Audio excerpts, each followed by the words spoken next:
Renaissance, l'émission qui questionne les vocations et qui met en lumière les parcours de vie atypiques qui sont soutenus et portés par le Seigneur. Aujourd'hui, nous avons l'honneur et le privilège de recevoir un invité tout à fait particulier dont le témoignage va très certainement nous édifier. Il s'agit d'Emmanuel, qui fait partie de ces personnes sur qui le Seigneur porte un regard tout à fait particulier. Il s'agit donc d'un orphelin qui grandit dans l'orphelinat Maison Espérance de l'arrondissement 1 Makelekele. Et tout au long de cette émission, il va nous partager son expérience d'enfant orphelin et nous faire part de son regard sur la vie, son rapport aux gens en général, à son entourage proche et éloigné et ses attentes vis-à-vis de l'avenir. Bonjour Emmanuel, nous sommes honorés de te recevoir dans notre émission et nous te remercions d'avoir répondu favorablement à notre invitation. Bonjour. Alors comment vas-tu ? Non, je vais très bien. Donc j'ai envie de te poser une première question. La première question que je pose généralement aux invités que nous recevons à Renaissance, celle de savoir s'ils peuvent se présenter en longueur, en largeur, en hauteur et en profondeur. Alors, je te la pose à toi également. Est-ce que tu peux, s'il te plaît, te présenter à nos auditeurs et nous dire qui tu es ? Premièrement, j'aimerais remercier l'émission Renaissance pour l'occasion offerte. Pour moi, c'est une chance de mettre une lumière sur moi et la possibilité de pouvoir parler de mon histoire. Et je suis Emmanuel Bouissou. Je suis congolais de Brazzaville. Je suis orphelin de père et de mère. Je grandis à l'orphelinat. Je suis élève en terminale H2 au lycée technique commercial. Je suis sur la filière de l'informatique, en développement et en gestion d'entreprise.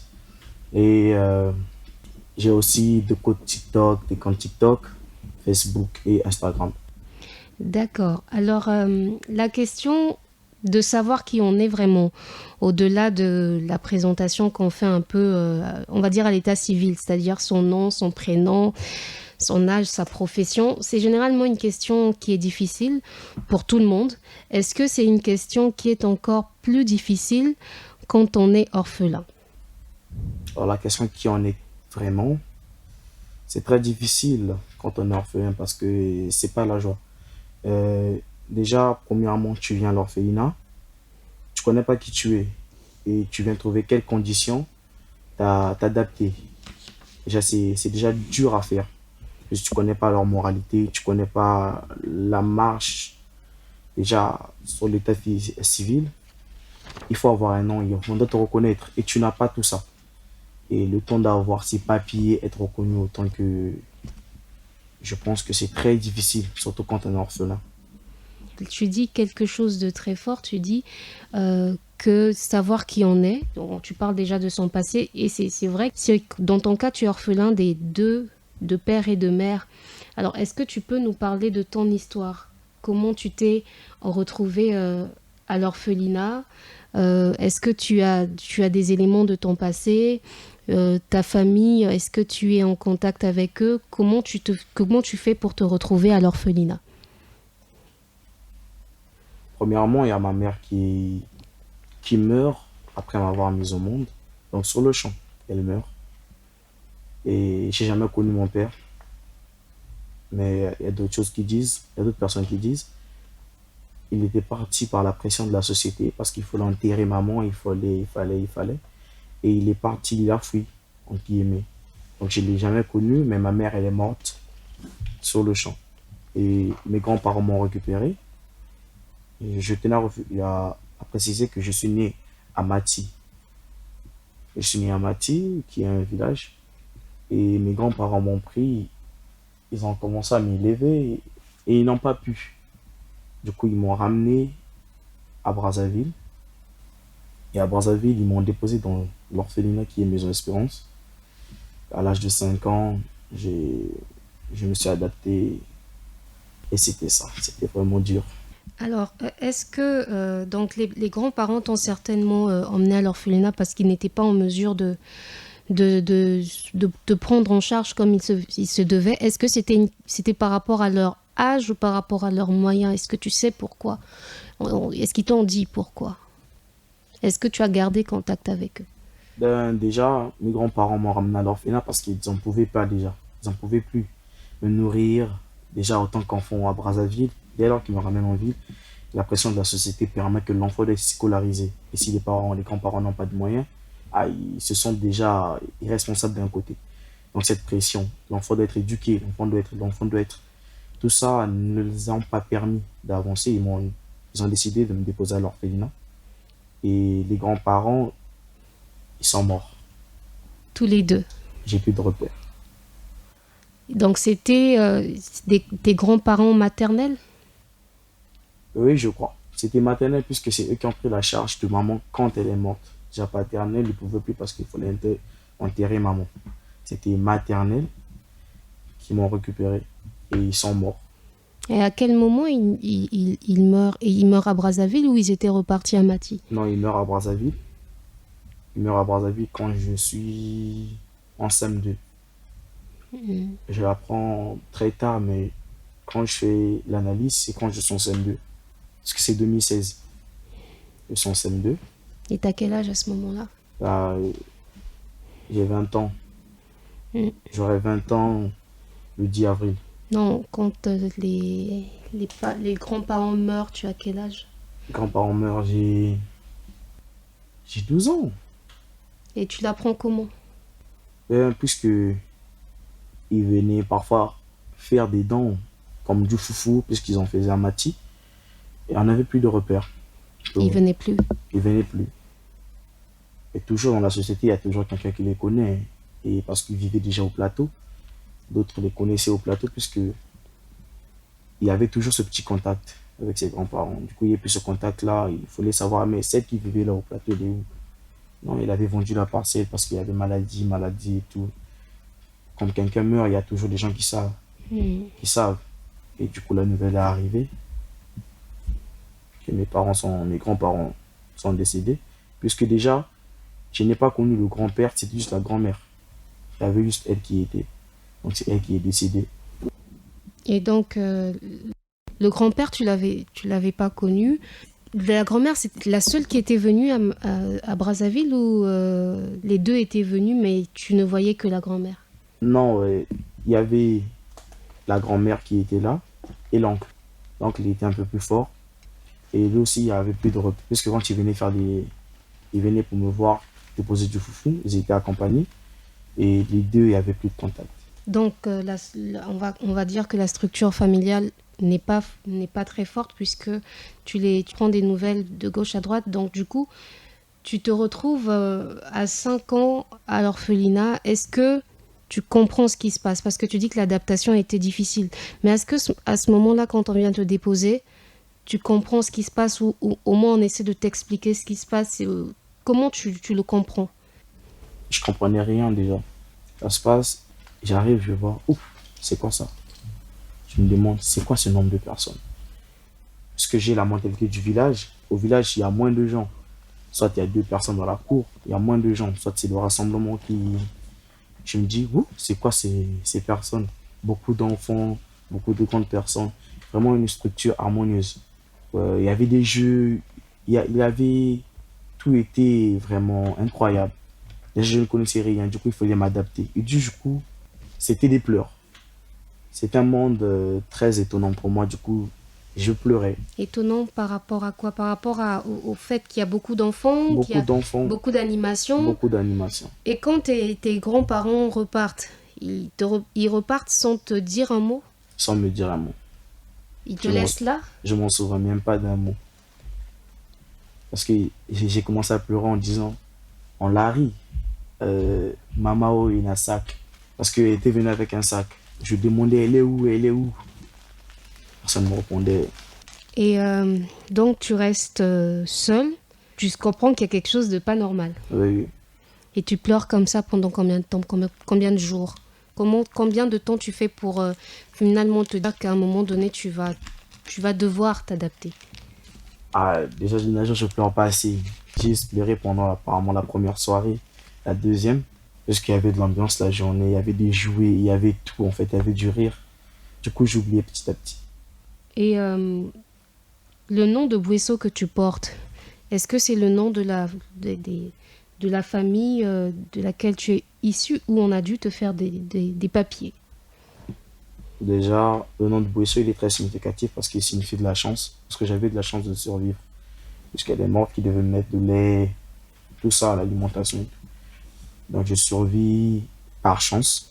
Voilà pourquoi on me donne le nom Bueso. Pour les papiers, au niveau de l'administration, je porte le nom de Mpassi. Sur l'acte de naissance, autant que père, le père il est Mpassi. Et le maman, c'est Ntsuele, qui sont les responsables de l'orphelinat. D'accord, donc ce sont les noms des responsables de l'orphelinat. C'est avec ça qu'on vous reconnaît à l'état civil. Oui.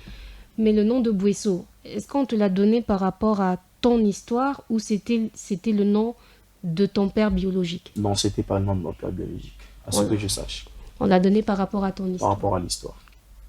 Et comment tu le portes ce nom? Comment tu le vis? Est-ce que aujourd'hui quand tu te présentes en tant que Mpassi ou en tant que Bueso? Déjà, je me présente en tant que Bueso. Je me présente en tant que Bueso parce qu'il y a un côté qui est en moi qui me dit vraiment que j'ai de la chance. Il y a un côté en moi qui me dit j'ai de la chance. C'est ce côté-là. Je ne comprends pas pourquoi, mais je me dis que j'ai de la chance. Voilà pourquoi je suis fier de ce nom, Bueso. Il est très significatif pour moi. Aujourd'hui, tu dis que tu as 20 ans. Tu auras 20 ans Le 10 avril, le 10 avril. Moi aussi, je suis en avril. Alors, donc de 5 ans jusqu'à 20 ans, ça fait 15 ans que tu passes à l'orphelinat. Est-ce que tu peux nous parler de ton parcours là-bas? Comment ça s'est passé pendant ces 15 ans où tu as été et où tu es encore aussi à l'orphelinat? Ça se passe comment? La vie, le quotidien?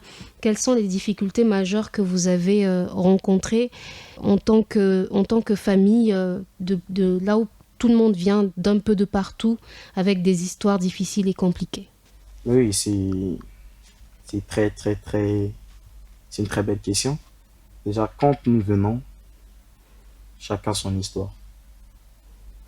Et l'objectif de l'orphelinat, c'est de vous redonner le sourire. Donc, les responsables, les grandes personnes que vous trouvez sur le terrain, ils font le tout de vous redonner le sourire. Déjà, nous, moi je viens avec une autre histoire, d'autres viennent avec d'autres histoires. On fait le tout de l'oublier petit à petit. Pas de l'oublier finalement de notre mental, parce que c'est parfois une source de motivation dans la vie. Mais on l'oublie pour ne pas être assez stressé. Mais c'est déjà une tâche à vie d'être orphelin. C'est déjà une tâche à vie. Parce que le regard de la société qui est là, il y a d'autres qui vous diminuent, il y a d'autres qui ne veulent même pas vous parler parce que vous êtes entre guillemets des orphelins.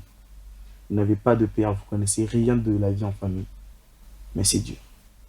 Et c'est quoi le plus dur pour toi? Cette vie-là ou ce regard des gens? La vie d'orphelin, ah, c'est pas le plus dur parce que c'est pas un choix. Alors que le regard de la société est un choix. Quelqu'un peut choisir comment vous regardez. C'est ça le plus dur.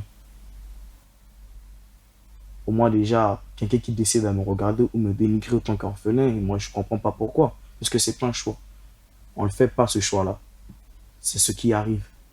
Mais vivre autant qu'orphelin, gravir, monter des montagnes, tout ça, tu dois le faire. Parce que si tu ne le fais pas, c'est vraiment chaud. Et quelles ont été dans ton parcours à toi personnellement les choses les plus difficiles, que ce soit au sein de la maison ou à l'extérieur, quand tu arrives dans le milieu scolaire, quand tu rencontres d'autres personnes? C'est quoi le plus difficile dans ton histoire? Le plus difficile dans mon histoire, Après la perte de tes parents et cette arrivée qui, on suppose, est traumatique. Quand tu regardes comment tu as évolué, parce que tu dis que c'est difficile, mais en même temps, vous êtes entouré, il y a de l'animation, on fait tout pour vous rendre le sourire. Donc on essaie d'apaiser vos douleurs, mais elles sont toujours présentes quelque part parce que tu ne peux pas oublier que tu es orphelin. Alors pour toi, qu'est-ce qui fait que cette douleur soit toujours active, que tu sais que je ne suis pas finalement comme les autres puisque je n'ai pas une famille comme les autres? C'est quoi le plus dur en fait? le plus dur dans tout ça, c'est de réaliser à toute fois qu'il faut marcher, qu'il faut avancer, même dans ta situation. En tant qu'orphelin, mais le plus dur, c'est ne pas accepter ses limites. Puisqu'on sait qu'on ne peut pas avancer seul, on avance avec de l'aide. Mais le plus dans tout ça, c'est que tu ne sais pas qui va t'aider. C'est ça le plus dur. C'est celui qui est en haut, qui est le créateur des orphelins, le papa des orphelins. Si celui qui est en haut ne met pas sa main favorable sur nous, on n'avance pas. Le plus dur, c'est que l'aide sort d'où, en fait? C'est de ne pas savoir d'où viendra le secours. D'où viendra le secours? C'est ça le plus dur. Mais sinon, d'autres, c'est des petits détails. Ça donne un sentiment d'insécurité de se dire que non seulement c'est difficile d'avancer, mais qu'à tout moment, un problème peut arriver. Tu ne sauras pas quoi faire, en fait. Oui, c'est ça le plus dur. Voilà, cette incertitude-là. Alors, parle-nous un peu de ta vie en dehors de la maison. L'école. Quelle école tu fais? Quelle filière tu as choisi? Comment ça se passe ta scolarité? Non, ma scolarité, je dirais pas très bien, je dirais pas aussi mal, parce qu'il faut toujours tenir le coup. J'ai fait le bac l'année passée, je l'ai raté et ça me fait très mal. Je l'ai raté par, je veux dire par manque de concentration. Il a été un peu secoué l'année passée. Et je fais H2, qui est l'informatique, système d'information, pour sortir au finish un ingénieur. Et je l'ai choisi parce que déjà, le monde d'aujourd'hui devient très, très, très informatisé. Et il n'y a rien qui se passe, je pense pas, sans informatique, je pense pas. La preuve palpable, je suis sur une émission qui va passer sur YouTube. Donc, grâce à l'informatique, d'autres personnes pourront écouter. J'ai choisi cette filière, c'est pour mieux exprimer tout ce que je ressens, par n'importe quel moyen, mais surtout par le moyen de l'informatique, le moyen du numérique, exprimer ça. Et c'est très, très facile à changer une vie numériquement. Comment ça, c'est très facile de changer une vie numériquement? Est-ce que tu peux nous expliquer un peu ça? Changer une vie numériquement, je vais parler des orphelinats. Les orphelinats, ils ne sont pas assez sur les réseaux. D'autres personnes ne connaissent pas assez d'orphelinats. Mm. Imaginez sur le cas où il y a des bienfaiteurs qui veulent rencontrer les orphelins. Mm. Ils ne vont pas passer de bouche à oreille, je cherche l'orphelinat, ceci, il y a plusieurs magouilles. Alors que quand vous êtes sur les réseaux, bien certifiés, vous avez des vidéos, vous avez tout ce qui a été informatisé, des liens, des Gmail actifs. Il peut y avoir des bienfaiteurs qui peuvent changer la vie des orphelins, qui peuvent prendre en soutien les orphelins. Mais c'est par quel biais? Le biais de l'informatique. D'accord. Et donc, tu dis que c'est toi qui as choisi. Est-ce que c'est...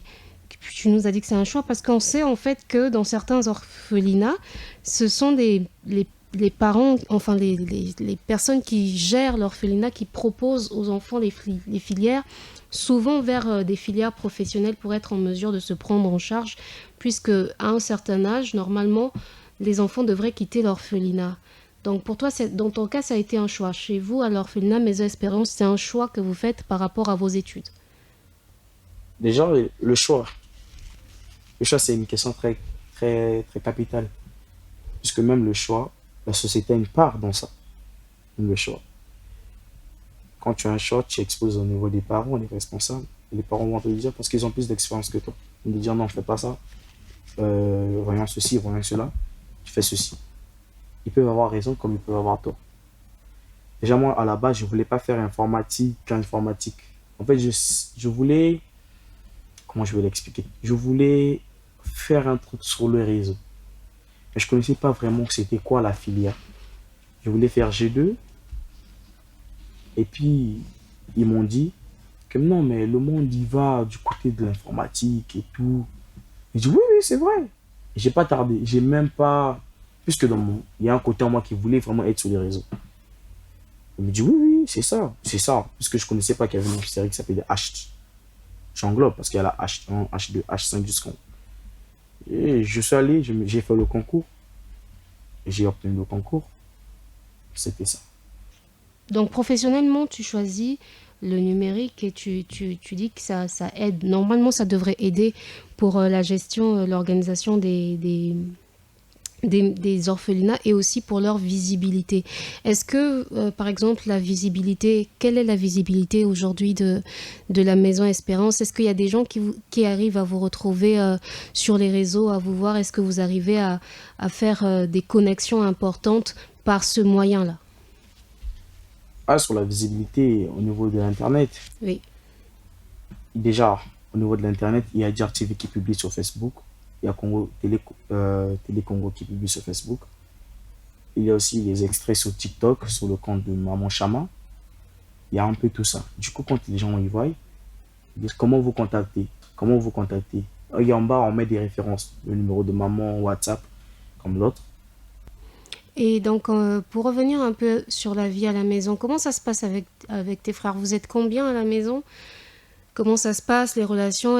Comment vous gérez la vie en tant que fratrie? Justement, on parlait d'histoire. Je trouve que c'est très important, où chacun a son histoire, chacun a ses blessures et vient à la rencontre d'autres. Il ne sait pas trop comment ça se passe. Est-ce que c'est méfiant? Comment vous vous entendez? Et vous êtes combien? Et comment vous faites pour entretenir ces relations-là? Déjà, premièrement, quand on arrive à l'orphelinat, on s'adapte. Ça veut dire quoi exactement, on s'adapte? On essaie d'oublier, comme je le disais depuis le départ, pas totalement. On essaie de mettre à côté pour mieux se sentir. Et parce que tout le monde connaît ton histoire, personne n'en parle pour ne pas vouloir blesser quelqu'un. Tout le monde connaît ton histoire, ça veut dire que vous vous parlez, enfin quand quelqu'un arrive, est-ce que les parents de la maison vont vous entretenir sur l'histoire de l'enfant qui vient d'arriver?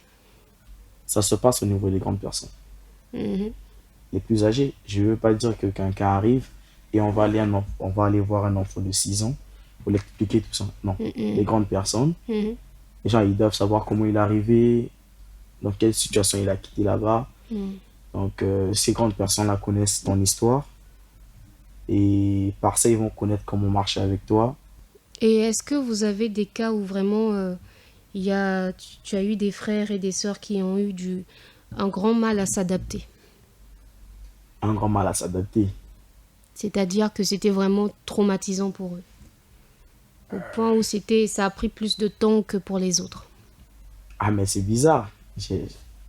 J'attendais pas à cette question, je m'attendais pas à cette question. Mais il y a un truc que je ne vais pas vous cacher, c'est que la Maison Espérance a un talent caché. C'est l'insertion. Mhm. C'est vraiment un talent que j'arrive pas à comprendre, mais que j'essaie d'étudier. C'est vraiment l'insertion. Chacun de nous a des histoires très traumatisantes. Très traumatisantes. Mais j'ai l'impression que la Maison Espérance réussit à nous faire comprendre que ces histoires ne peuvent pas vous retenir dans votre bulle. Ces histoires méritent d'être des appuis pour vous. C'est vraiment bizarre.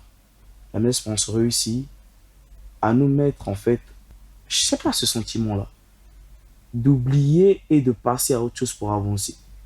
Donc chacun a son histoire, c'est bien beau, mais quand il s'agit de parler à tes frères, tu peux pas être crispé dans ta chambre, dans ta bulle, à penser, ah, si j'étais, non, ça n'existe pas. Comment ça se passe, ce talent?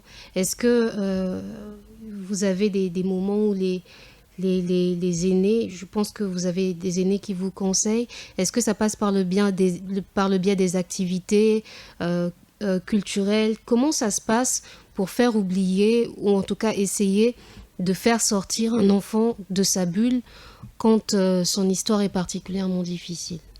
Ouais, il y a plusieurs choses qui passent, mais notamment, je vais parler du plus important, c'est la prière. Ok. Quand le responsable il est ancré dans la prière, il recommande tout ça aux mains de celui qui est en haut, qui est le Père des orphelins. Puisque nous-mêmes, en soi, nous sommes des humains, on ne peut pas contrôler tout ça. Parce que je vous ai bien dit, c'est inexplicable ce sentiment. Il recommande au niveau de Dieu, je veux le dire comme ça, et comme ça, il prie pour que chacun se sente dans sa peau. Deuxièmement, je vais parler des activités, comme vous l'avez dit. Il y a des activités qui se font. On y va comme la cérémonie du 22 novembre à l'IFC. Chacun s'est senti l'appui que chacun a donné à Renaissance, à ceux qui ont presté pour l'islam. Tu vois, ce sentiment d'accompagnement-là se fait sentir aux gens que oui, on n'est pas seul, on est avec des autres. Et les activités, le soutien mutuel, les partenaires qui viennent pour vous faire rire, les artistes de France qui viennent, ils viennent, ils chantent avec vous, des ballets qui viennent, ils dansent avec vous. Ce sentiment, ces activités-là aussi nous permettent de sortir de notre zone de confort, notre bulle. Alors donc en synthèse, il y a vraiment le côté où vous vous remettez au Père des orphelins, comme tu l'as dit en tes termes, à Dieu, vraiment pour que chacun revienne, malgré son traumatisme, se dise il y a quand même de l'espoir, et c'est même le nom hein, de l'association qui dit Maison Espérance. Donc il y a une espérance pour chacun. Et donc les activités culturelles aussi, tu as parlé de Renaissance, parce que c'est un aspect que je n'avais pas évoqué. On a eu un partenariat avec l'orphelinat. C'est comme ça que j'ai eu l'occasion de vous rencontrer, tes frères et toi. Et c'est vrai qu'on avait fait des ateliers où vous vous êtes exprimés. Et c'était aussi très instructif aussi pour les grands frères de la maison qui étaient étonnés de voir tout ce que vous aviez pu dire sur ces bouts de papier. Donc moi, j'en garde une très bonne expérience, et pour dire que le côté artistique et culturel aussi, c'est pas juste pour l'art, mais c'est aussi pour guérir. C'était ça la petite mention à faire. Alors, le regard, moi j'aimerais savoir quelle est ta vision du monde aujourd'hui, et comment tu vois le monde et quelles sont les attentes, parce que tu nous as dit quelque chose de très important, que votre histoire, finalement, on l'accepte. Tu es obligé d'accepter ton histoire parce que tu es obligé d'avancer. Tu peux pas rester là. Les limites que la condition d'orphelin te donne, si tu restes dans ça, tu peux pas avancer. Donc, tu dois avancer, mais ce qui est difficile pour toi, c'est le regard des gens. Alors, quelle est ta vision? Quel est, toi, ton rapport au monde, aux gens en général? Quand tu vas rencontrer quelqu'un, c'est pas forcément écrit sur toi que tu es orphelin. Comment ça se passe avec les gens le jour où tu leur dis que tu es orphelin? Comment ça se passe dans tes relations? Mes relations à moi, c'est un peu dur parce que ils connaissent pas vraiment que je suis orphelin. Et d'ailleurs, pour d'autres qui vont suivre cette émission, ils seront beaucoup étonnés. Il n'est jamais parlé à quelqu'un, je trouve pas d'importance. Surtout au niveau de mes relations, je trouve pas d'importance. Déjà, mes relations ne savent pas que je suis orphelin. La majorité de mes relations ne savent pas.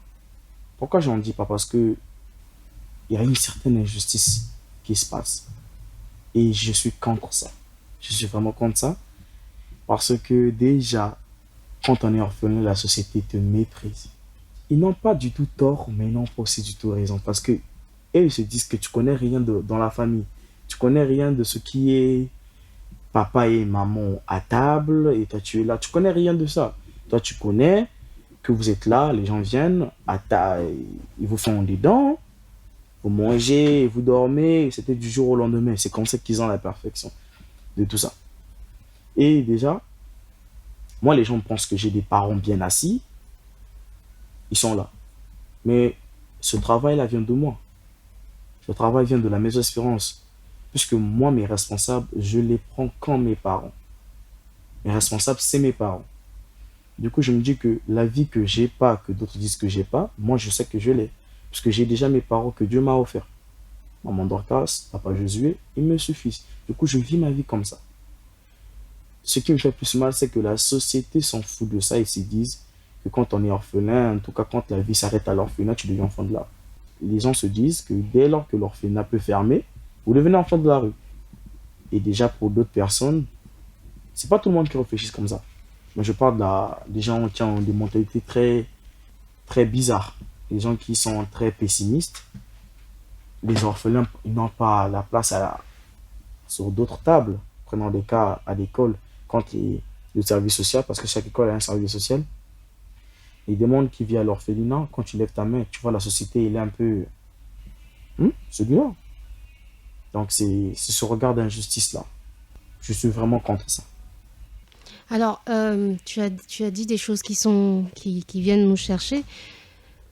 Pour toi, donc, il y a une injustice, il y a un mépris des gens quand on apprend que tu es orphelin. Donc, ce mépris-là, mais concrètement, à part le fait que tu te dises qu'ils vont se faire certaines idées, que tu ne sais pas comment on mange à table avec des parents et tout ça, est-ce que tu as, dans ton histoire, des moments où on t'a pas fait sentir, mais on a posé des actes qui t'ont fait comprendre que tu n'es pas à ta place, ou que tu n'es pas au même niveau ou à la même hauteur que les autres? Dans mon histoire, je vous raconte une anecdote. J'étais en CM2, moi j'étais en CM1 à l'école primaire de l'Angola Libre et on est arrivé. Il y avait une pension alimentaire pour les élèves et quand on savait que j'étais orphelin, pour moi elle était gratuite et pour d'autres ils donnaient de l'argent. Et il y avait une fois, comme tout est gratuit, vous connaissez que le mot tient fini par se lasser. Tout est gratuit, j'arrivais, je donnais mon assiette, on me servait parce qu'il y avait chaque récréation, le PAM qui donnait de la nourriture. Parfois des purées, du riz, le haricot. Et j'arrive là, je viens avec mon assiette, on me repousse. Tu ne paies rien, puisque d'autres payaient. Moi, j'étais orphelin, on le connaissait depuis la direction et puis on a fait une note que lui, il ne peut jamais rien payer. Regardez ceci, regardez. Et toutefois, quand je venais, il me servait, je venais, il me servait, comme c'était à tour de rôle. Et puis un jour, je suis arrivé, je crois que c'était mon jour où j'avais renoncé à ne plus manger. On me pousse, on me recule, on me repousse, on me dit non, quitte. D'abord d'autres qui payent leur argent et tout. J'avais faim, ça me fait mal. On me repousse pourquoi? Parce que je suis déjà orphelin, j'ai pas de soutien en bref. Je suis reparti dans mon coin, ça m'a fait mal. J'ai décidé de ne plus manger. Du coup, quand j'arrive à la maison, je fais mon plein. Je mange, je viens, je bois mon eau, je gère plus, gérer plus ça. Et c'était des moqueries en classe. Ah, lui, il est orphelin. Même au niveau des photocopies, qui va, ceci. Ah, il est orphelin, on le donne souvent gratuit. C'est devenu comme une étiquette. C'est devenu comme une étiquette. Ça me faisait très mal. Mais d'un côté, ça m'a donné de la force pour avancer. Je me disais, ah, moi je suis orphelin, j'ai pas aussi trop de droit à l'erreur. Sinon, on va encore se moquer de moi. Est-ce que c'est parti de là ton besoin de ne pas dire aux gens que tu rencontres que tu es orphelin? Oui, c'est parti de là. En fait, c'est comme si tu as pris une posture comme si tu disais que tu n'as pas besoin de la pitié des gens finalement. De la pitié des gens pessimistes. Comment ça, de la pitié des gens pessimistes? Ouais, il y a des gens, il y a deux catégories de personnes, des bonnes volontés, de mauvaises volontés. De mauvaises volontés, pas de mauvaises volontés, mais ceux qui sont là pour se moquer. Vous voyez des gens, quand tu exposes, il y a des gens, quand vous causez ensemble, quand tu l'expliques qu'il était orphelin, il a vraiment envie de t'aider encore. C'est encore un coup de pouce pour lui pour t'aider. Il y a d'autres, quand tu l'expliques qu'il était orphelin, ils se sentent vraiment, c'est comme s'il y avait du mépris. Donc, j'ai pas besoin de la pitié de ce genre de personnes. Puisqu'ils vont t'emmener nulle part. Mais je parle de la pitié des véritables personnes. Les personnes qui ont vraiment le besoin d'aider. C'est de cette pitié que j'ai vraiment besoin. Que nous, les orphelins, nous recherchons. Pas de la pitié des gens qui donnent et puis qui hurlent derrière, qui disent oh, c'est juste des orphelins. C'est comme si finalement ils donnaient pour se mettre en valeur eux. C'est de cette pitié que je veux pas. Est-ce qu'il y a souvent des gens comme ça que vous rencontrez beaucoup ou c'est juste, ça peut arriver une fois ou deux? Est-ce que toi, ton constat, la société elle est plutôt pessimiste ou plutôt optimiste? Ah, en tout cas, de ton expérience. De mon expérience, je me dis que la société elle est 50-50. 50-50. Oui. Donc il y a autant de gens qui sont bienveillants, ce sont des bienfaiteurs avec un bon cœur, mais il y a des gens qui sont des bienfaiteurs juste pour se faire voir ou vous faire comprendre que je suis au-dessus de vous. Voilà pourquoi je dis que la société elle est 50-50. Il y a des personnes qui sont de bonne volonté, qui viennent, c'est ceux qui sont touchés, mais tu rencontres aussi des gens par leur discours.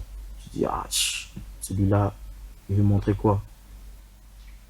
Mais bon, comme il fait du bien, en notre guillemets, il vient donner. On le recommande entre les mains de celui qui est en haut, qui est notre Père. Parfois, il va changer. Et à propos des gens qui viennent donner, donc, il y a vraiment, je pense que il y a aussi une culture sociale où je ne sais pas, c'est peut-être aussi lié à la foi de tout un chacun, où il faut penser à ceux qui n'ont pas. Est-ce que vous faites le constat dans les gens qui viennent à l'orphelinat, de ton observation? Est-ce que ce sont des gens qui viennent régulièrement? Est-ce que ce sont des gens qui viennent par occasion? Vous avez quel type de gens qui viennent à l'orphelinat pour vous faire des dons, pour vous aider? On a tous les types. Lesquels? Régulièrement, par conviction, par rêve. Ceux qui ont rêvé venir, ils ont vu le chemin tracé depuis le rêve. On a tous ces genres de types. On a tous ces personnes. Il y a des gens comme ça qui vous disent que j'ai vu en rêve que je devais venir. Et ils viennent. Oui. Il y a des gens qui disent que j'étais pour moi depuis la France, disent que j'étais pour moi sur les réseaux et j'ai commencé à cliquer orpheline sans avoir un franc dans la poche. Et je tombe sur vous et j'essaie de m'organiser. Tu vois, ce genre de personnes. Il y a beaucoup de formes de partenaires qui viennent. Est-ce que ça nourrit ta foi? Est-ce que ça te dit, ça te fait comprendre que quelque part, comme tu l'avais dit tout à l'heure, il y a vraiment un papa du ciel qui pense à vous? Oui, ça, c'est mon côté qui me rend plus fort. Ce genre de personnes. Je veux dire que c'est ma force. Tu as vu assez de témoignages de gens que tu te dis, ça, si c'est pas le papa du ciel, c'est pas possible. Trop même. Trop même. Déjà, si on prend les statistiques, on a combien d'orphelinats à Brazzaville? Beaucoup. Beaucoup. Mais tu vois, il y a un rappeur français qui s'appelle Yorsi. Il fait un son avec Roga Roga. Il vient pour le tournage du clip en décembre passé, l'année 2024. Et il dit, avant de tourner le clip, il fait un tour à l'orphelinat des Espérances. Vous voyez? Mhm. Et je me dis que ça, c'est déjà, on n'est pas la seule orphelinat. Il y en On a. n'est pas au goudron, Mhm. on est au fond. Mais je me dis, pourquoi tout ça? Et je me dis que ce jeune homme, il aura de la renommée. Et il est arrivé, il a fait son don. Et quelques heures, il allait tourner son clip avec Roga Roga. Mhm. Mais déjà, je me dis, ça me fait quelque chose. Il peut dire, ah non, je vais à l'orphelinat qui est juste là à côté, puisque je suis en plein tournage, et ça me fait plus de temps à gagner.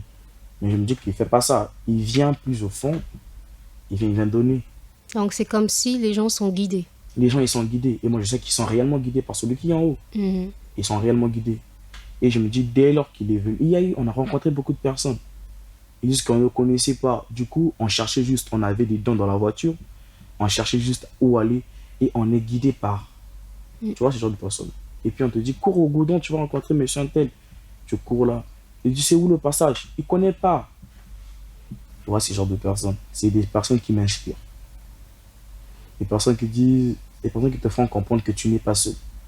C'est ce genre de personnes. Et est-ce que ce genre de témoignage, ça te donne de la foi en l'avenir? Te dire, quelle que soit mon histoire, quel que soit ce par quoi je suis passée, si je suis capable de voir ça, ça veut dire que je n'ai pas à m'inquiéter de mon avenir. Oui, oui, ce genre de témoignage me donne ce sentiment que je n'ai pas à m'inquiéter pour mon avenir. Sans oublier que ton avenir est Faut dans tes bosser. bras. Sans oublier tout ça. Que ton avenir, c'est comme un choix. Soit tu veux réussir, soit tu veux passer de l'autre côté. Donc, tout ça, c'est bien beau. Mais le plus qu'on travaille, c'est soi-même d'abord. Et comment toi tu fais ce travail? Comment tu te projettes dans les années qui viennent? Comment tu te dis, voilà, j'ai eu une histoire compliquée, mais mon histoire ne va pas se terminer comme ça. Et qu'est-ce que tu fais exactement pour voir ce rêve-là sur toi-même se concrétiser? Ah, je me fixe d'abord des objectifs. Lesquels, par exemple? Là, je me dis 2025, il fallait que j'obtienne d'abord mon bac. Parce que le bac, il est primordial. Mm. Il est vraiment primordial. Déjà, pour le niveau de la société, le regard de la société, le bac, il est vraiment primordial. Quand tu parles devant des gens à table, ils disent, est-ce que tu as un bac? Ils veulent même pas savoir de quel genre de bac. Ils te posent simplement une question. Tu as un bac? Et quand tu dis non, tu vois le regard. Il veut dire quoi, celui-là? Et je me dis que je dois avoir mon bac en 2025. Et le fait d'avoir le bac en 2025 va vraiment me lancer dans les affaires. Déjà, j'ai oublié de noter dans ma présentation que j'étais entrepreneur. Et le bac déjà permet d'avoir un certain niveau, un certain pas. J'ai pris des formations en marketing digital. Je suis en train de me former petit à petit en marketing digital, en création de logos, tout ça. J'ai fait des formations sur la charcuterie aussi, sur le levage porcin. Tout ça, c'est juste pour arranger le futur, cette vie-là qu'on rêve à avoir. Je me dis que je ne peux pas rester comme ça en attendant le Père ou vous-même. Vous savez qu'il dit, fais le premier pas et... Et le ciel t'aidera. Ok, donc c'est un peu ça. Le premier pas pour moi, c'est de faire les formations. Je sais qu'il va aider. Il passera par des bienfaiteurs. Et il passera par des bienfaiteurs. Tu vas faire ce qui te revient comme comme objectif, tu vas les remplir. Et de ton histoire, quand tu es passé, vous avez forcément des frères que vous avez trouvés avant vous, qui sont sortis avant vous, qui sont partis. Est-ce que quand tu les vois aujourd'hui, ça te rassure? Et est-ce que vous avez ces modèles-là de te dire que, quel que soit ce que j'ai pu vivre, si je regarde, il y a un tel, aujourd'hui je peux me dire, orphelin, c'est juste mon histoire, mais je peux m'en sortir comme il y a un tel. Est-ce que vous avez de nombreux exemples comme ça? Ah oui, On t'écoute. on a plusieurs exemples. Je veux dire trop même. Parce que la Maison Espérance a élevé des grandes personnes qui actuellement sont à l'étranger, pour d'autres qui se sont mariés pour les femmes. Mais quand tu regardes ce genre de personnes, quand tu regardes leur parcours, il y a d'autres qui ont fait le CP1 à 15 ans, qui est actuellement en France. Il fait le CP1 à 15 ans à l'école spéciale de 10 maisons. Mais ça n'empêche pas. C'est un bâton. Il continue, il va au Togo.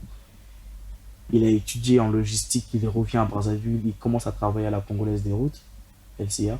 Et puis, tu vois que le grand, il t'inspire. Tu dis, wow, en tout cas, il est battant, il commence on sait peu, 15 ans, moi je me dis qu'il n'y a plus d'espoir. Et ça te donne de la force. Jamais quand j'ai raté le bac, j'ai été très déçu. Et ces genres de personnes qui me donnent la force m'ont dit, hey, écoute, moi j'ai fait le cycle à 15 ans, tu le sais, je ne vais pas te le répéter. Donc repars à l'école, tu me refais ton bac, tu fais ce que tu as à faire, ne te plains pas. Et quand tu dis ça, tu sais que oui, il a raison. Je ne peux pas me plaindre, j'ai fait une seule fois le bac. Donc tu sors de personnes qui m'inspirent. Il y a un autre qui est cuisinier de l'ambassadeur de Belgique. Et tu vois, lui, il a fait droit, il a fait droit. Il sort de l'orphelinat des Espérances. Lui aussi, il a eu son bac. C'est des bâtons et tous. Il y a d'autres qui sont en Chypre. C'est tout ça. Ils sont allés, quand ils étaient encore à Brazzaville, ils sont allés être enseignants dans les villages. Parce que quoi, ils avaient des objectifs. Et actuellement, ils sont voyagés. Il y a beaucoup de gens, il y a beaucoup de nos sœurs qui se sont mariés. Il y a une autre, celle qui m'inspire beaucoup, beaucoup. Elle travaille à Blanche-Comminges, elle est pédiatre. Elle rate le bac, elle continue, elle est forte. C'est une battante. Et l'année même où le ministre a mis le bac, c'est l'année où elle fait le bac. Elle maigrit. Elle dit vraiment, c'est qu'est-ce qui se passe et tout. Mais par leur persévérance, je me dis, en tout cas, c'est des bâtons. Du coup, on n'a pas le droit d'être flemmard parce que ceux qui nous ont précédés, ceux qui sont devant là, ils n'ont pas lâché l'affaire. Ils vous ont donné le bon exemple. Alors, on va vers la fin de notre émission. On parlait des relations. Tu as parlé de certaines sœurs qui sont mariées.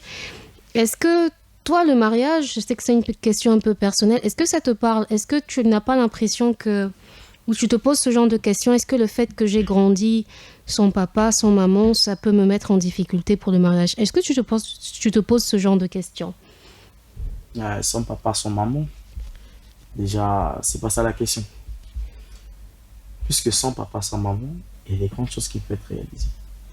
Si on prend le cas à la mairie pour plusieurs personnes, vous pensez que tout le monde qui se sent marié ont leur papa, ont leur maman? Évidemment, non. Je pense pas. Je vais peut-être repréciser ma question parce que déjà, il faut dire, c'est très important que vous recevez une éducation qui est très bonne avec maman Dorcas et papa Josué. Donc, ils font office de parents. Mais sur les remarques, par exemple, qu'on te fait généralement dans la société, que vous n'avez pas connu cette, comment on va dire, la chaleur de papa et maman, la table, c'est comme ça. Parce que, on va peut-être un peu s'écarter. Parce que quand on grandit avec ses parents, normalement, il y a des transmissions. Les femmes, par exemple, sont préparées, tu vois. Ta maman va te transmettre certaines choses, une certaine sensibilité, comment une femme doit être, comment une femme doit se comporter. Cette intimité, cette affection maternelle, c'est ce qui va aider, faciliter le mariage. Et le conseil, la présence et le conseil d'un père vont aussi faciliter l'entrée dans le mariage. Et un mariage qui perdure, c'est souvent lorsqu'on a de bonnes assises sur le plan émotionnel. Toi et moi, on partage ça, c'est que nos assises émotionnelles ont un peu été secouées. Donc, pour toi, est-ce que tu considères que c'est un problème, oui ou non, de te dire que le mariage, que j'ai été orphelin ou pas, ça n'aura pas d'influence sur mon mariage. Ouais, je me dis ça, que je suis orphelin ou pas, ça n'a pas d'influence sur mon mariage. Parce que, comme je le dis, j'ai de la grâce, j'ai de la chance. L'éducation que quelqu'un pouvait recevoir d'une famille bien assise, je pense que je en reçois. Parce que je suis témoin de comment maman se démerde, comment elle s'efforce à prendre mes sœurs de côté, les montrer comment cuisiner, comment se présenter, comment s'habiller, comment se tenir en fait. Et Je suis- comment gérer un mariage? à un certain âge, pour les grandes Oui, personnes, bien sûr, pour les grandes. oui, je vous raconte, avant-hier, il y avait une petite discussion, une petite dispute avec les parents et les grandes personnes. C'était l'heure de manger qui était un peu plus tard. Maman a pété un câble. Il dit non, ça se passe pas comme ça. Dans les foyers, et elle prend son temps à expliquer. Dans les foyers, le mari peut pas être à table. Et puis toi, tu n'as pas fait ta table ou tu es en retard. C'est déjà une grande éducation. Elle fait sa part de maman, comme elle le peut. Et c'est donc une maman qui a plusieurs enfants que le Seigneur lui a donnés. Et donc, vu que le mariage se prépare, je reviens encore sur cette question. Tu as dit que tu ne le dis pas à tout le monde. Est-ce que tu as déjà eu des relations amicales dans le sens où tu te dis peut-être que c'est peut-être un peu trop tôt, mais est-ce que tu dis à tes petites amies que tu es orphelin? Aïe, aïe, c'est une question. Est-ce qu'elles le savent ou tu gardes ça pour toi? Ah, une question très forte. Mes petites amies, En tout cas, celle que tu as eue jusqu'ici. Ou si tu n'en as pas eu aussi, c'est une bonne chose aussi. Parce que tu as dit que tu ne le dis pas, parce que tu ne veux pas de ce mépris. Mais dans ce domaine-là, c'est important parce que c'est la personne qui va partager, vous allez partager des sentiments. Donc ça veut dire qu'elle, normalement, elle doit te connaître, elle doit savoir qui tu es. Mais est-ce que tu gardes ça pour toi? Est-ce que tu juges nécessaire ou tu te dis, à partir du moment où je vais lui dire, ça sera plus pareil? faut être franc, j'ai pas de relation jusqu'ici. Vraiment, en 2025, j'ai pas de relation où je peux dire à quelqu'un que je suis orphelin. J'ai beaucoup consacré cette année à la réussite. Du coup, j'ai pas vraiment de relation où parler de ça à quelqu'un. Mais est-ce que quand ça arrivera, quand le moment arrivera, tu te dis que c'est quelque chose que tu diras, tu en parleras sans problème ou tu attendras que la relation mûrisse pour en parler ou bien tu trouves que, encore une fois que c'est pas nécessaire d'en parler à partir du moment où tu fais ce que tu as à faire? Mais le problème, c'est qu'il faut savoir est-ce qu'elle en vaut la peine pour en écouter déjà. Pour moi, la personne à qui va connaître ça, c'est la personne qui va montrer qu'elle est prête à connaître ça, après t'en prendre comme ça. Parce que je serai clair depuis le début. Puisqu'elles vont déjà le savoir, la personne qui va mériter, je vais la dire tout simplement que je suis orphelin et j'ai des objectifs que je dois atteindre. Si elle veut, c'est après on doit laisser. Elle sera avec moi en le sachant déjà. Donc c'est ça. Et tu penses que ça modifiera sa façon de se comporter avec toi? Que ça peut, dans un sens ou dans l'autre? Oui, oui, ça modifiera parce que déjà, elle va savoir qu'elle ne sera pas là pour m'embrouiller, puisque j'ai des objectifs. Si elle est bien assise mentalement, elle ne sera pas là pour m'embrouiller. Et si elle n'est pas bien assise, elle va partir sur le champ, parce qu'elle va dire qu'elle n'a rien à foutre d'un orphelin, qu'elle n'a pas de parents, vu que les femmes sont devenues complexées de cette génération. Rien, il va m'apporter quoi? Mais ils ne savent pas à la fin. Et si elle est assise mentalement, comme je l'ai dit, elle sera là pour m'épauler, m'encourager, tout ça. Ça, c'est pour les femmes qui sont assises. Donc, au final, ça ne sera pas un si grand problème pour votre relation. Non, pas un grand problème. Donc, on considère aussi que ce n'est pas un grand problème pour toi aujourd'hui. Et pour orphelin? Oui. Aïe.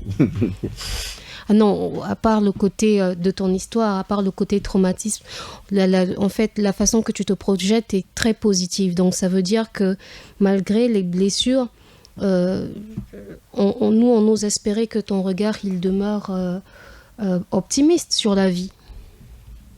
Oui, le regard, il demeure optimiste. Tout ça, c'est juste par la force des gens. Mm. Je tenais à vous informer que j'ai un mentor. Pourquoi j'ai eu un mentor? Parce qu'on vit dans une société où on est constamment noté. On vit dans une société où il faut être à la perfection. Une société de pression. Je veux dire 1995, 1980.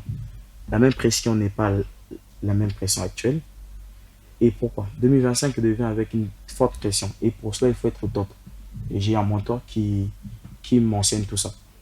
Et il s'appelle JB et il est fort. Toutefois, quand j'ai un problème, je lui dis, mais vieux, il faut faire ça. Et il me dit, non, c'est pas le moment. En ce moment, tu as besoin d'une seule chose, c'est de travailler sur toi et tes objectifs. Tu vas comprendre que même toutes les questions seront basées sur toi. Même la question de la femme qui sera avec toi, sera basée sur tes objectifs. Puisque les femmes aiment ceux qui réussissent, et surtout les hommes qui réussissent, qui ont des rêves. C'est ça la bonne femme. Et ils vont chercher ce genre d'homme. Les hommes se reposent sur lui et ses objectifs. Et ce mentor-là, il me dit toutefois ça. Que non, Emmanuel, il faut savoir que tu primes. C'est toi qui primes. Les émotions, il faut les laisser. Il y a des fois des émotions, c'est fait pour les femmes. Et quand on est homme, il y a des choses et des choix rationnels qu'il faut faire. Quand il s'agit de travailler sur toi, travaille sur toi. Et c'est ce qui Est-ce me qu'il est donne la force. possible, sans vouloir t'interrompre, est-ce qu'il est possible de travailler sur soi en ignorant ses émotions? Non. En se disant que faut pas faire cas, faut rester dans le raisonnement, l'atteinte de ses objectifs. Mais la question, finalement, c'est est-ce que on peut travailler sur ses objectifs en faisant taire une partie de sa souffrance ou de ses douleurs parce qu'il faut rester droit et juste et fort. Pour une certaine catégorie de personnes. Quand on est homme, surtout quand tu aspires à être un homme de valeur, il faut faire taire une partie de ses sentiments. Et est-ce que tu crois qu'à un moment ou à un autre, ça ne ressort pas? Ça ressort. C'est un combat. Ça ressort. Et ça ne doit pas vous affaiblir. Ça doit vous donner de la force. Puisque ça va ressortir à tout le monde. C'est naturel. Tu vas te dire, mais je me jette où là? Je suis orphelin. Tu vas faire une formation en marketing digital et puis tu dois, à l'école, tout le monde a des parents, ils sont soutenus. Toi, tu arrives parce qu'il y a un partenaire qui a dit, je t'inscris, tu fais ceci. Le premier mois, il paye. Le deuxième mois, il ne paye pas. Et tu te dis, waouh, on va me chasser. Je suis orphelin, tu réalises. Tu vois, d'autres avancent. Ça ressort. Je suis orphelin, mais je suis venu faire quoi ici? Mais ça ne va pas t'empêcher d'avancer. Et tu parlais justement de tes attentes vis-à-vis de ce monde et aussi des personnes, des personnes qui vous accompagnent. Tu as dit quelque chose d'important. Les gens viennent, ils ont chacun a son motif de venir faire un don, de venir parrainer un enfant. Le système de parrainage, c'est quelque chose que moi j'apprécie particulièrement. Donc, tu avais un message à passer dans ce sens-là. Donc, quelles que soient les motivations de quelqu'un, des gens qui viennent chez vous la première fois, toi, tu avais un message à passer. Lequel? Ah oui, c'était un message très capital. Moi, je me dis, on connaît les réalités du Congo, on connaît les réalités du monde. Quand quelqu'un accepte à parrainer, je dis déjà que c'est pas si facile. Et c'est très difficile de parrainer celui qui n'est pas ton enfant, juste par pitié ou par conviction. Quand tu le parraines, et il arrive à un niveau où tu n'arrives pas. Parfois, c'est le niveau le plus idéal de sa vie.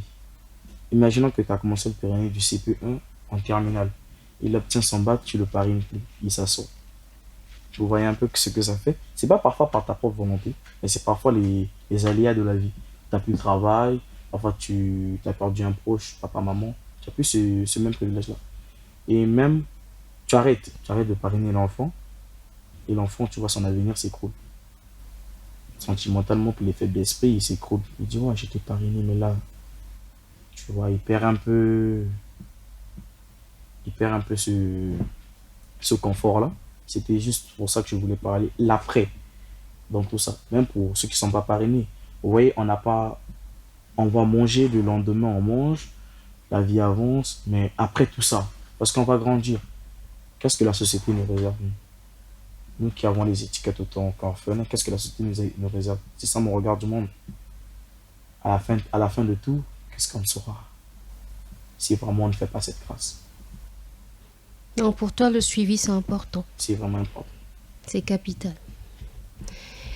Alors, nous sommes arrivés au terme de notre émission. Nous avons écouté tes messages. Ton histoire, elle est très forte. Tu as envoyé des messages très forts, notamment sur le regard des gens sur vous, les étiquettes qu'on vous pose, le côté que certaines personnes, certaines âmes bienfaitrices sont vraiment guidées pour venir vous aider, mais la nécessité de faire un suivi sur le temps, sinon commencer quelque chose et l'arrêter au moment où... voilà, ça devait vraiment permettre à l'enfant de se lever bien dans la vie, mais parce que ce parrainage a été arrêté. Donc, le suivi est de penser à l'après de ces enfants, autant pour les individus qui sont touchés par cet appel, cette vocation d'aider, mais aussi pour la société. Quel serait ton mot de la fin? Quel message tu veux passer à nos auditeurs? Et est-ce que tu as un rendez-vous à nous donner, un encouragement, vraiment quelque chose que tu aimerais dire avant que l'on puisse se séparer? Pour les auditeurs et tous, ces bonnes personnes qui nous suivent, j'aimerais les dire que les bonnes choses sont en cours. Que les bonnes choses n'ont pas de temps, n'ont pas de... On ne connaît pas à quel moment ça vient, on attend toujours.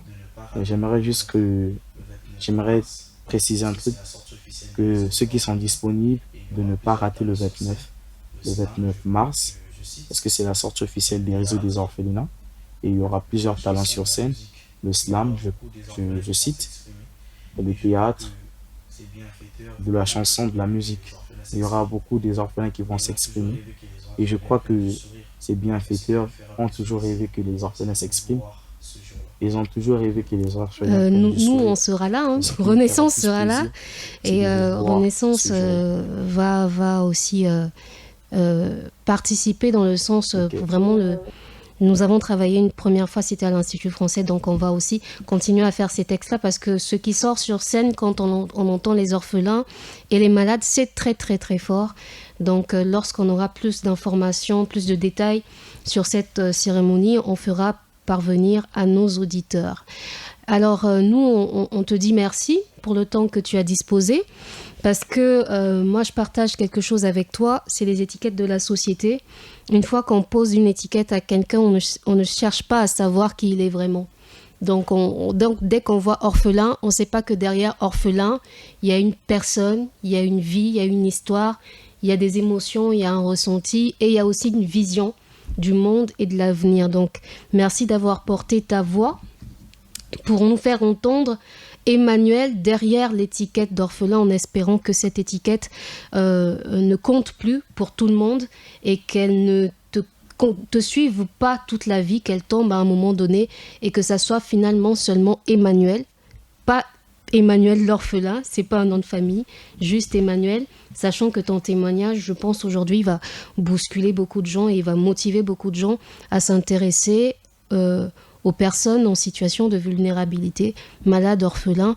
Voilà, on prie que Dieu vous guide, comme il a guidé toutes ces âmes jusqu'ici, à l'orphelinat Maison Espérance et aussi à l'hôpital, en prison. C'est vraiment ce que nous vous souhaitons. Alors, nous voici au terme de l'émission Renaissance.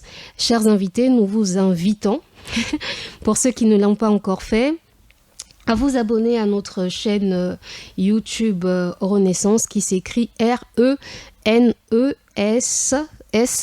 donc E-N-C-E, Renaissance, R-E-N-E-2-S-E-N-C-E.